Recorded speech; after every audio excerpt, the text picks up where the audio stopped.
G'day and welcome back to Motivation Inc., where we talk about money, metals and medallions, specifically Australian numismatic coins, precious metal, gold and silver collectibles, and Australian medallions that have just interesting things about Australian history, fauna and flora that I might collect along the way. I've just done an episode about the Australian 50-cent piece here in my commemorative coin of the 50-cent piece, and I was just going through them and I was noticing all the different oxidation, or I thought corrosion, but it's oxidation appearing on the coins. And yeah, look, it's quite interesting, the browny orange looking toning there, and just presents a nice looking kind of coin, doesn't it? Well, that one's got a bit of corrosion or oxidation on Her Majesty. And then there's the bluey green tinge as well, which I thought was very interesting. So I thought I'd look it up and perhaps share it with you, because I wanted to know and I thought you might want to know. So it's called copper oxidation, and the copper content in the coin can oxidize, forming copper oxide, which appears often as orange, brown or even greenish hues.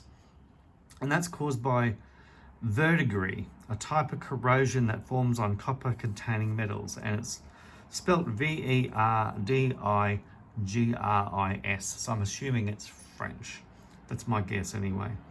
So the copper can obviously react with moisture, oxygen, and sometimes pollutants like carbon dioxide or sulfur compounds in the air.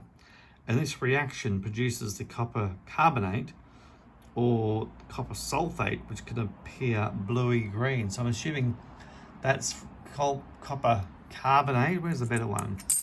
That's the copper carbonate, and that should be the copper sulfate. Yes, sulfate.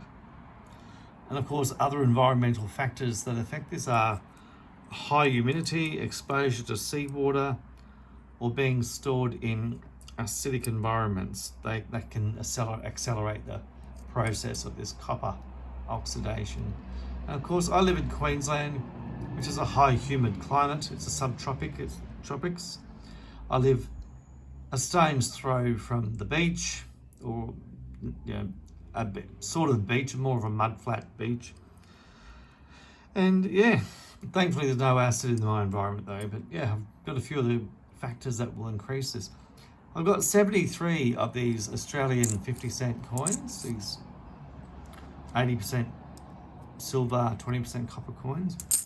And I think on my last video I mentioned my goal is to have one per every member of the channel.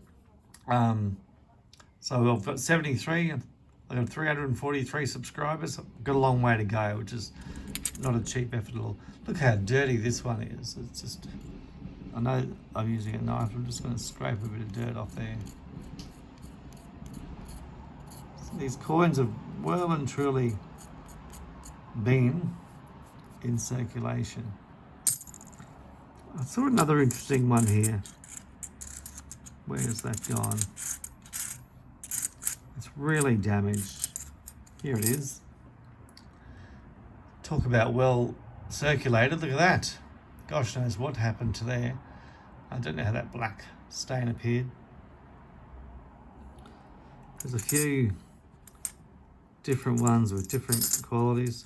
Some of them, of course, look very nice. There's a little bit of oxidation still, but that one's in good nick.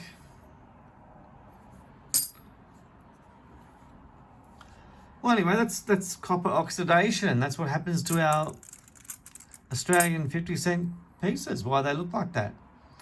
Well, that's all I've got for you today. If you enjoy this kind of content, please remember to like, comment and subscribe.